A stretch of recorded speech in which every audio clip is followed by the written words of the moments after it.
নমস্কার বন্ধুরা, welcome back to my channel. তোমরা সবাই কেমন আছো? আশা করি ভালো আছো, সুস্থ আছো। আমরাও সবাই সুস্থ আছি। যে যেখান থেকে ব্লগটা দেখছো অসংখ্য ধন্যবাদ। মিস মান ব্লগে আরও একবার ওয়েলকাম, গুড মর্নিং জানিয়ে ব্লগটা শুরু করে দিলাম। আজ কিন্তু যে ভিডিওটা আপলোড দিচ্ছি সেটা হচ্ছে কিন্তু নীল পূজার দিনের ব্লগ। পুরো ভিডিওটা দেখার জন্য কিন্তু অনুরোধ রইল। আমি কিন্তু ঠিক টাইম মতো ভিডিওটা আপলোড করে উঠতে পারছি না, বুঝতেই পারছো। 2 বছর বাদে বাড়ি এসেছি, অনেক রকমের কাজকর্ম থাকে, বাড়ি একটা ছোট্ট বাচ্চা আছে, সেটাকেও সামলেও কিন্তু তোমাদের সামনে ভিডিওটা তুলে ধরি। তো সকালেই দেখো সবাই কিন্তু বসে পড়েছে নীল পূজার দিন। এটা হচ্ছে বালাজি হচ্ছে। সকালে উঠেই দেখলাম কিছু কাজকর্ম পরেই চলে এসেছি আমাদের বাড়ির বড় উঠোনে, যেখানে বালাজি হচ্ছে। তো নীল পূজার কিন্তু আর চড়ক কিন্তু আমি জীবনের প্রথমবার দেখছি, আমি কিন্তু কখনোই দেখিনি। তো সেটাই তোমাদের শেয়ার করবো। আশা করি তোমাদের অনেক অনেক ভালো লাগবে। পুরো ভিডিওটা দেখার জন্য কিন্তু অনুরোধ রইল, স্কিপ করো না, পুরো ভিডিওটা দেখতে থাকো। সকাল থেকে বিকাল পর্যন্ত কি কি হচ্ছে যেটুকু পারবো তোমাদের সামনে তুলে দেবো। আশা করি তোমাদের অনেক অনেক ভালো লাগবে। তো পুরো ভিডিওটা দেখার জন্য কিন্তু অনুরোধ রইল। প্লিজ বন্ধুরা, তোমরা একটু ধৈর্য ধরে দেখো নীল পূজার দিন কি কি হয়েছে না হয়েছে সেটা তোমরা দেখলে আশা করি তোমাদের অনেক ভালো লাগবে। যদি ভালো লাগে প্লিজ কমেন্ট করে জানিও।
যেটা দেখলে বালাজির নাচ গান সেটা সবটাই তুলে ধরতে পারিনি, কিছুটা তুলে ধরেছি।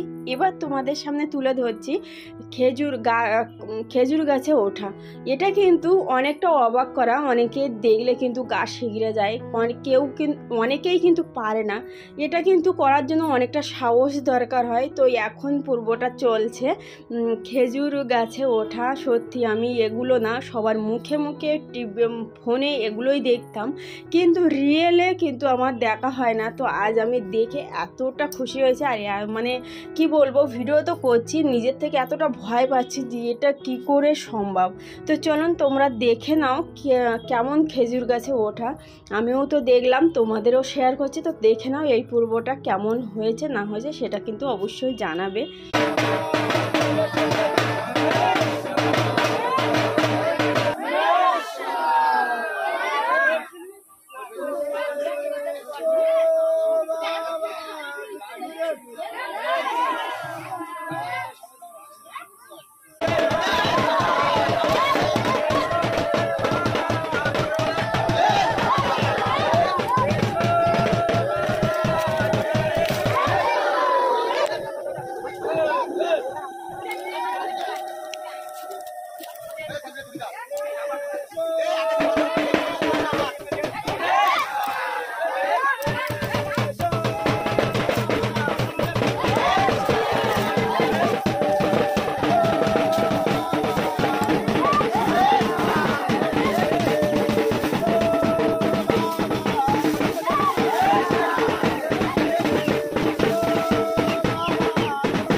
খেজুর গাছে উঠেছিল তাকে কিন্তু সবাই মিলে ঘাড়ে তুলে নিয়ে এসে বাবার পায়ের পাশে কিন্তু শুইয়ে দিল। সে একটু বেহুশ হয়ে যাওয়ার মতো পজিশনে হয়েছিল।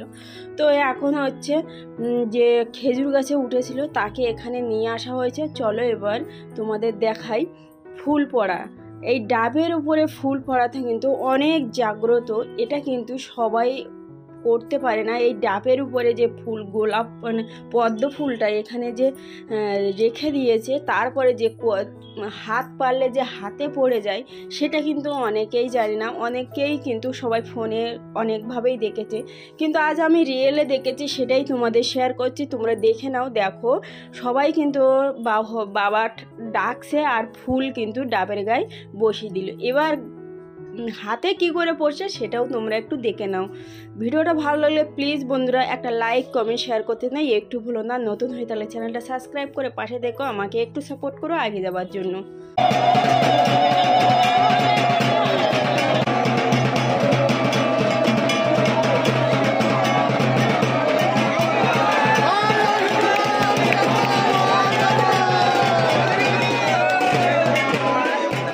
বন্ধুরা ভিডিওটা কেমন লাগলো প্লিজ কমেন্ট করে জানিও। কি তোমরা কি এরকম ভিডিও দেখেছো? যদি দেখে থাকো আমাকে কিন্তু অবশ্যই জানাও। আমি কিন্তু জীবনের প্রথমবার দেখলাম। নীল পূজার দিন কিন্তু আমি ভিডিও করেছিলাম, আমার নীল বাতি দেওয়ার দিন, কিন্তু আমি সে ভিডিওটা পোস্ট করতে পারলাম না, কারণ পুরো অন্ধকার, কিছুই দেখা যাচ্ছিল না। কারণ গ্রামে ভোল্টেজটা এতটা কম যে রাতের ভিডিও করাও অসম্ভব। তো যাই হোক, এই পর্যন্ত ভিডিওটা।